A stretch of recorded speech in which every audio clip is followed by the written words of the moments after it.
Aprobahan na ng Sangguniang Panglungsod ng Dagupan ang isang ordinansa na nagbibigay ng libreng uniforme para sa mga daycare students at kanilang mga guro sa ginanap na pagdinig kanina araw ng Huwebes.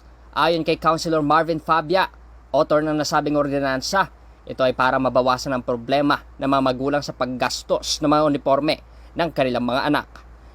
Nandito rin yung sa president ng daycare center, ay teacher, saka si Ma'am Irene na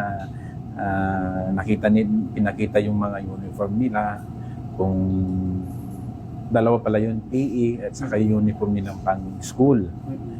Maganda kasi naano ko to, naalala ko dahil siyempre doon din nag-aaral yung mga anak ko ng daycare. Kaya parang naalala ko tuloy na kung alam nyo naman yung pinaka mahirap kung walang mabili ng uniform.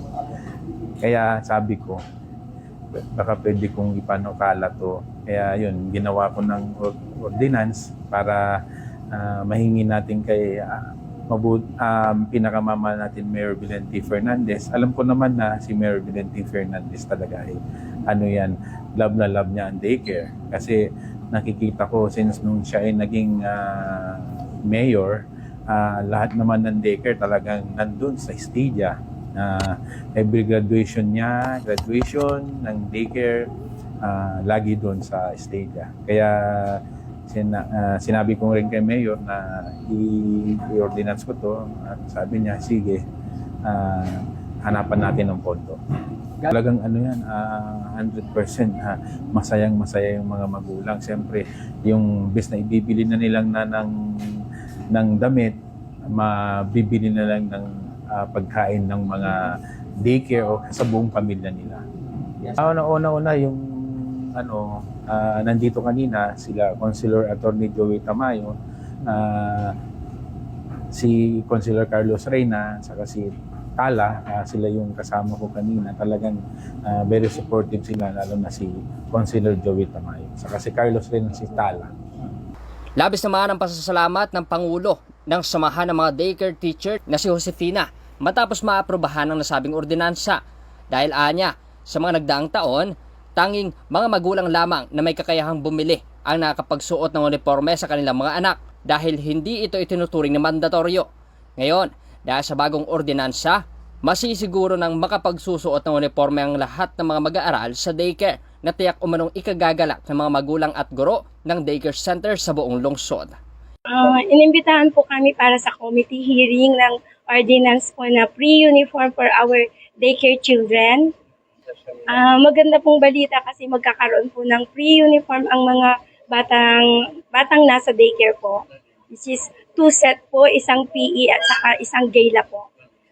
Inapprovean po nila. Tapos kami pong mga teacher bibigyan din po ng pre-uniform. Maganda po ito para sa mga magulang na hindi kayang ma-afford na bumili ng uniform ng mga anak nila. Kung ito ngayon, magkakaroon na ng uniform yung mga anak nila dahil free na po ang uniform ng buong daycare sa Dagupan para sa mga bata po. Yung bumibili po yung mga magulang, pero hindi po siya mandatory na kailangan bumili ka. Yung mga gusto lang na bumili kasi hindi nga kaya. May mga magulang na hindi kakayanin yung presyo ng uniform. So, ang ginawa, mas maganda itong project ng Sangguniang Panlungsod natin na lahat na po ng mga bata magkakaroon ng uniform. Kasi talaga may mga parents po talaga na hindi kaya. Iilan lang naman sila, pero kasi alam niyo naman ng mga parents pag sa mga anak nila talagang kakayanin po nila. Tapos ang ginagawa nila, hinulugulugan yung uniform para lang ma-avail nung nanay yung uniform. Pero ngayon at mayroon na, magiging masaya na po sila kasi free na nga po. Mayroon naman po kaming uniform na dati, so yung pang Friday po namin, yun yung binigay po ng Sanggunian na free po. So nagpapasalamat po kami kasi mayroon na rin po kaming free uniform. Mahalaga po kasi lalo na yung mga parents na hindi maka-avail. Siyempre yung mga iba naka-uniform tapos yung anak nila hindi. Parang masakit din bilang isang ina na hindi naka-uniform yung anak mo, di ba? So ngayon, yung panukala ni ng Sangguniang Panlusod natin, magiging patas na, mahirap ka man umayam, at least naka-uniform sila, na nakalagay po kasi yung barangay nila, kung saan daycare center sila nag-aaral. Unang-una po, pinapasalamatan ko po si Mayor Belen. Salamat po sa suporta, ang buong Sangguniang Panlusod, lalo na po kay Vice Vicky Coa, at sa author po ng pre-uniform namin, si Councilor Marvin Fabia, at sa iba pa pong councilor. Maraming salamat po. Binigyan niyo po ng meaning o yung mga magulang na hindi kaya pong bumili ng uniform. Thank you po.